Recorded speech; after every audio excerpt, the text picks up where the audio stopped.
Você já ouviu falar dos bebês reborn? Esses bonecos hiperrealistas, criados com um impressionante nível de detalhe, são tratados por muitas pessoas como se fossem recém-nascidos de verdade. Comemoração de aniversário, roupinhas trocadas todos os dias, berço próprio, até certidão simbólica de nascimento, a ligação afetiva pode ser intensa. Mas e no direito?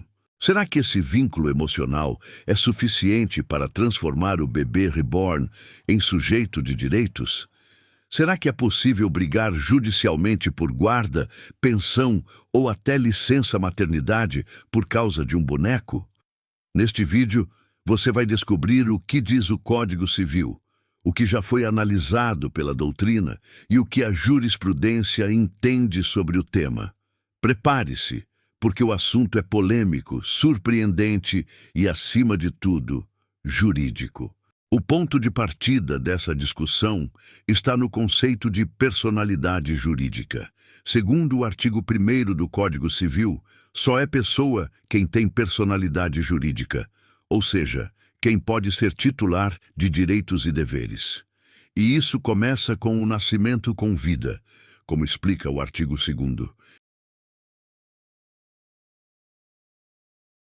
Existe até a teoria concepcionista, que amplia a proteção ao nascituro desde a concepção. Mas mesmo essa teoria exige um ser humano em formação, com vida intrauterina. O bebê reborn, por mais realista que pareça, é um boneco.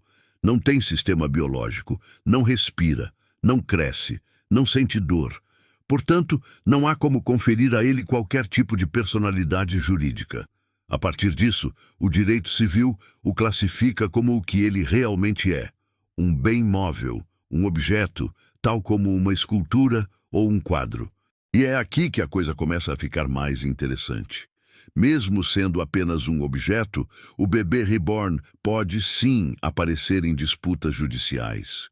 Imagine um casal que se separa e ambos querem ficar com o boneco. Pode parecer absurdo, mas existem casos assim. Nessa situação, o reborn entra na partilha de bens, como qualquer outro item do lar. E por mais que seja um bem substituível, seu valor afetivo pode torná-lo infungível, ou seja, único para aquela pessoa. Por isso, o juiz pode determinar a quem ele será atribuído ou até fixar uma indenização, se não houver acordo. Mas mesmo nesse cenário, ele segue sendo um objeto, sem qualquer traço de subjetividade ou direito próprio. Não se trata de um filho do casal, mas de um bem que precisa ser dividido, como um carro, um animal de estimação ou um móvel da casa. Agora, atenção! Apesar de o bebê reborn não ter personalidade jurídica, ele é um produto. E, como tal, está sujeito às normas do Código de Defesa do Consumidor.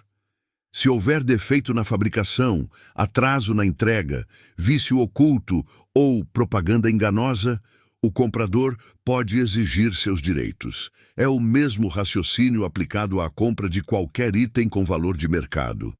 Isso demonstra que, por mais que o afeto exista, ele não transforma a natureza jurídica do boneco. Mas e o afeto, então? Ele tem algum peso legal?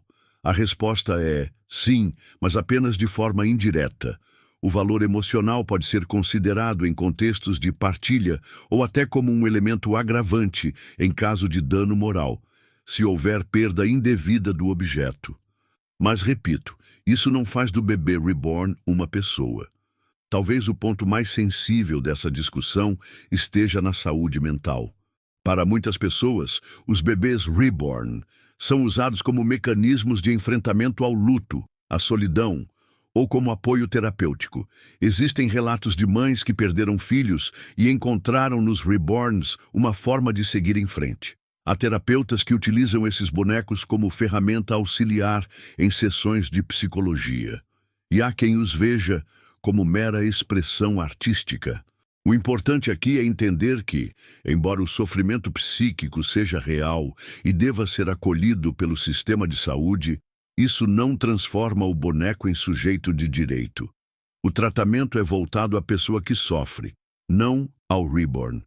Inclusive, alguns projetos de lei tentam restringir o uso de recursos públicos para atendimentos relacionados diretamente aos reborns, gerando debates éticos e jurídicos no Congresso.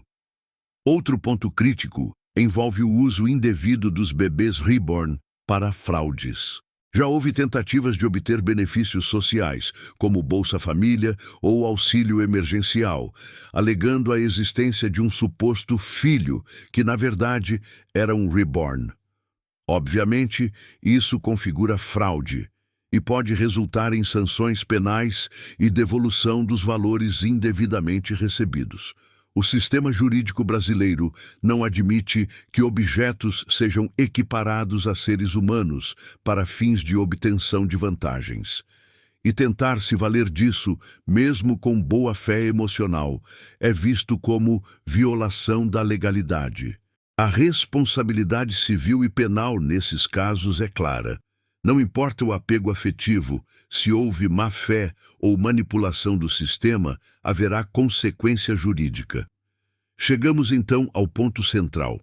O bebê reborn, apesar da aparência e do valor simbólico que carrega, não é uma pessoa, não é um nascituro e não pode ser titular de direitos. Ele não tem dignidade no sentido jurídico do termo. Aplicar o princípio da dignidade da pessoa humana a um objeto inanimado seria distorcer a essência do conceito e comprometer sua força normativa. O bebê reborn não pode receber pensão, não pode ser incluído em plano de saúde como dependente, não pode constar em registros oficiais como filho. Ele é, do ponto de vista jurídico, um bem, e como tal, deve ser tratado dentro dos limites da lei, sem desconsiderar o sofrimento psíquico que pode envolver a relação afetiva com ele, mas sem transformar isso em direito subjetivo. Em resumo, o afeto existe, a dor pode ser real, o vínculo é simbólico, mas o direito precisa de critérios objetivos. O bebê reborn é um bem móvel infungível, com valor econômico e emocional, sujeito à partilha, à proteção consumerista e até a debate ético, mas jamais pode ser confundido com uma pessoa. É papel do jurista e também do cidadão compreender essa linha tênue entre emoção e legalidade. E é papel da justiça preservar essa fronteira. Se você achou esse tema tão curioso quanto complexo, se inscreva no canal, ative o sininho e deixe aqui nos comentários. Você já conhecia essa discussão? Acha que o direito deve evoluir para considerar o afeto como fator gerador de direitos? Vamos debater.